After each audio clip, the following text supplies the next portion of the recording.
Bonjour et bienvenue dans le blog Art Floral Pro. Aujourd'hui, je vous emmène dans une drôle de zone parce qu'on va aller glaner. Joanne a déjà fait une première partie sur ce sujet-là.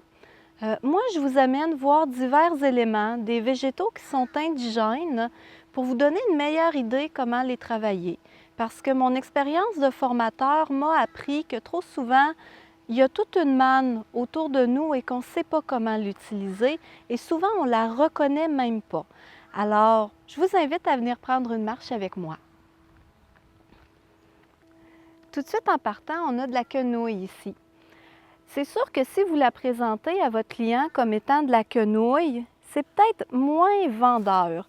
Alors de l'appeler par son nom latin qui est le Typha, tout de suite en partant, c'est beaucoup plus gagnant. C'est un matériel qui est extraordinaire parce qu'on peut le courber, on peut le plier. Ça fait des bases de bouqueliers qui sont magnifiques et qui sont très versatiles. C'est un matériel aussi qui se sèche bien. Si vous l'avez dans un contenant et qui commence à jaunir, on a simplement qu'à le retirer du contenant et à le faire sécher. Pas compliqué, hein? On insère quelques fleurs à l'intérieur et c'est réglé.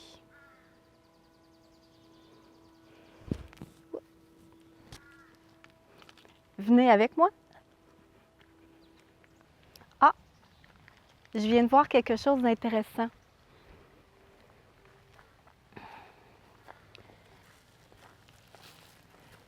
Ici, on a du lupin. C'est une plante à prime abord qui vient des jardins, mais qui s'est naturalisée avec le temps. Ça veut dire que ça s'est répandu en nature. Regardez les courbes que ça peut prendre. C'est assez extraordinaire, en plus d'avoir une excellente tenue en vase. Une seule chose à dire à propos de ce végétal-là, c'est que parfois, il y a des petits amis qui viennent avec. Alors, de le secouer un petit peu pour éviter justement d'avoir des petites bêtes qui l'accompagnent et qui se retrouvent chez le client.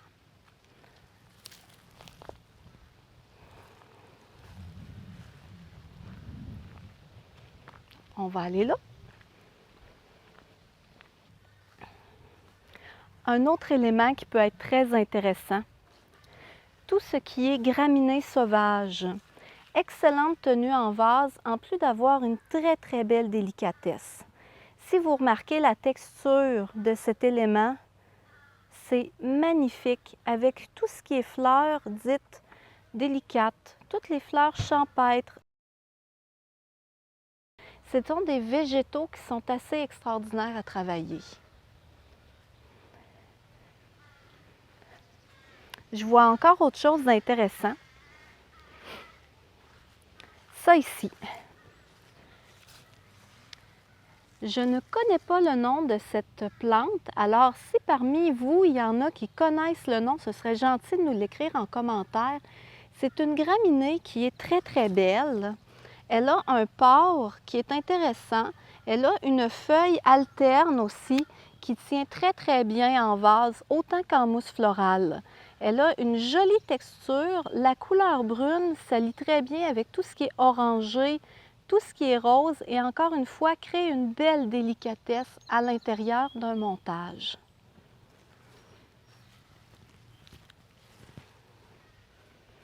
On va continuer par là. Ah! Un autre élément intéressant. La Vesvergeau, qui pousse un peu partout, qui est une très belle vigne qui s'accroche très facilement aux autres plantes. Ça tient très bien en vase, en plus d'avoir une couleur qui est intéressante. Je vous invite également à regarder la forme de la feuille, qui est jolie, qui est très délicate. Les toutes petites vrilles ici, c'est très facile à intégrer dans les bouquets, en plus d'avoir une belle tenue.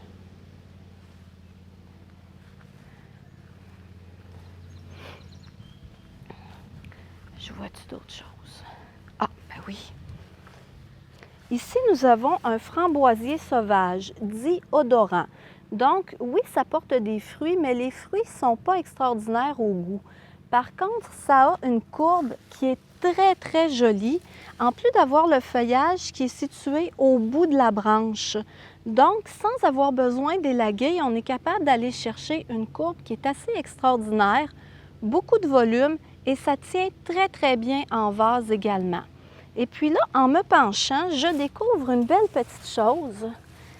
C'est de la graine de fougère, qui est un matériel qui est très joli. C'est séché, donc ça dure très très longtemps et ça apporte un bel élément inerte dans un bouquet. Évidemment, regardez la ligne comme c'est intéressant. La texture des petites graines, on peut l'utiliser autant à l'oblique, à l'horizontale, à la verticale. Elle demeure intéressante, peu importe la façon dont on l'utilise.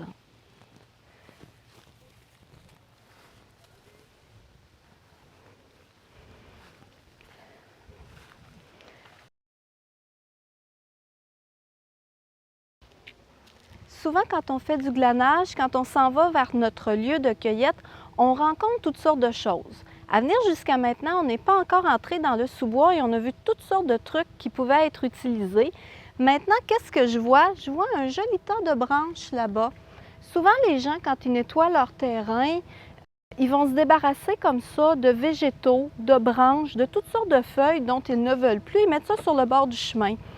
C'est une manne. C'est facile d'aller fouiller dans tout ça pour aller ramasser des trucs qui ont des caractères qui sont vraiment intéressants. Et j'ai même pas eu besoin de forcer pour le ramasser. J'ai pas eu besoin de le cueillir, il y a quelqu'un qui l'a fait pour moi. C'est-tu pas merveilleux? On continue? Je viens de voir quelque chose qui est très intéressant. Avoir un escabeau. Même souvent, ces branches-là tombent au sol, ce qui nous permet de les ramasser et de les utiliser. Regardez-moi cette beauté. Le dynamisme, la courbe, la texture, le lichen sur la branche avec la couleur que ça a. On a deux types de lichen. On a un petit champignon gris et on a un lichen qui est plus vert. Ça, c'est beau avec tout ce qui est fleurs printanières, avec tout ce qui est fleurs rosées, tout ce qui est orangé, tout ce qui est blanc. C'est très, très versatile. Ça s'utilise beaucoup à l'horizontale, beaucoup à la verticale.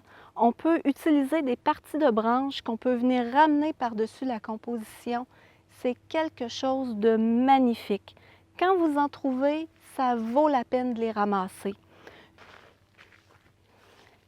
Ici, on a quelque chose qui est très intéressant, qui est très à la mode. Il s'agit du bouleau. Le bouleau qui est un arbre qui est très prisé des artisans floraux, vu sa texture, sa couleur, la facilité qu'on avait également de le ramasser. Par contre, vous comprendrez que ici, entre autres au Québec, la majorité de nos bouleaux sont malades. Alors, j'aurais tendance à vous dire que si vous voulez avoir de l'écorce de bouleau, prélevez-le sur un arbre qui est déjà couché.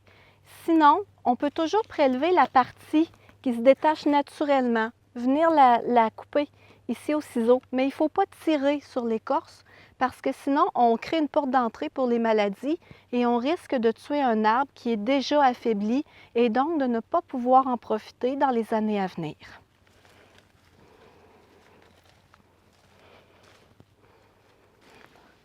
On a ce type de racines avec des mousses qui sont très intéressantes. Vous remarquerez qu'elles sont déjà détachées de l'arbre, donc très, très faciles à ramasser.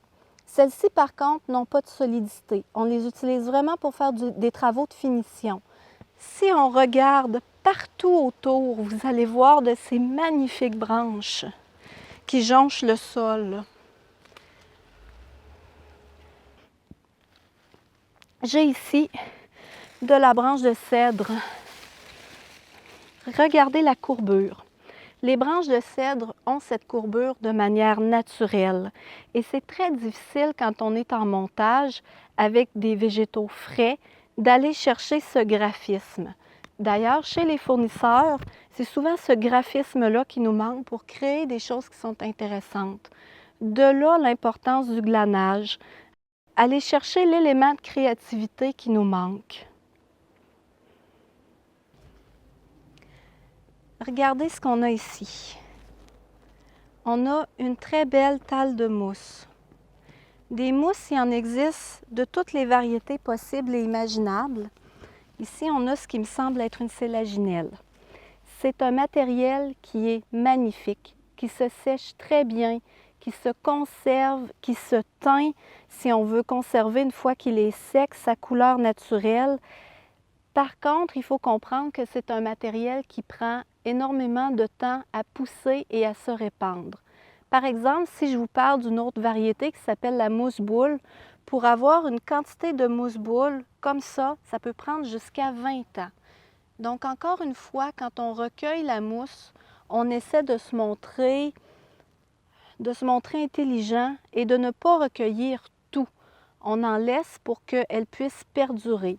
La façon dont on la recueille, on va chercher le plus loin possible, avoir une certaine épaisseur et on ramasse tout ce qu'on peut, quitte à éliminer la partie dont on n'a pas besoin une fois qu'on va être en boutique. Ça peut se travailler en boule, une fois lié, ça peut se travailler en travail de base dans les arrangements.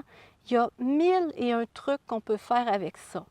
Quand vous travaillez la mousse, très important d'aller faire comme on a ici en nature. On a un tapis de mousse, mais ce n'est pas mur à mur. Dans ce tapis de mousse, il y a des plantes, il y a des feuillages, il y a des branches qui le traversent. Regardez, on en a d'ailleurs un très bel exemple juste ici. On essaie de créer ce qu'on appelle de la diversité au point de vue de notre travail, au même titre que ce que fait la nature.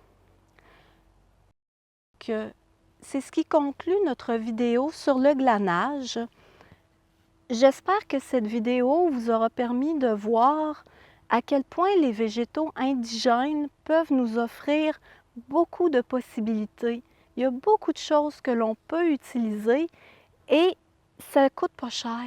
Et ça nous permet d'avoir des trucs qui sont vraiment créatifs, qui sortent de l'ordinaire, qui nous apportent contraste, dynamique et qu'on peut utiliser à notre sauce. Donc, laissez-nous vos commentaires. Qu'est-ce que vous avez pensé de cette vidéo? Et au même titre que Joanne a fait dans sa vidéo, je vous donne un devoir. Nommez-moi 3 éléments que vous aimeriez glaner ou que cette vidéo-là va vous donner envie de glaner, de rapporter dans votre magasin et de l'utiliser. Sur ce, en vous remerciant et continuez à nous suivre dans le blog Art Floral Pro.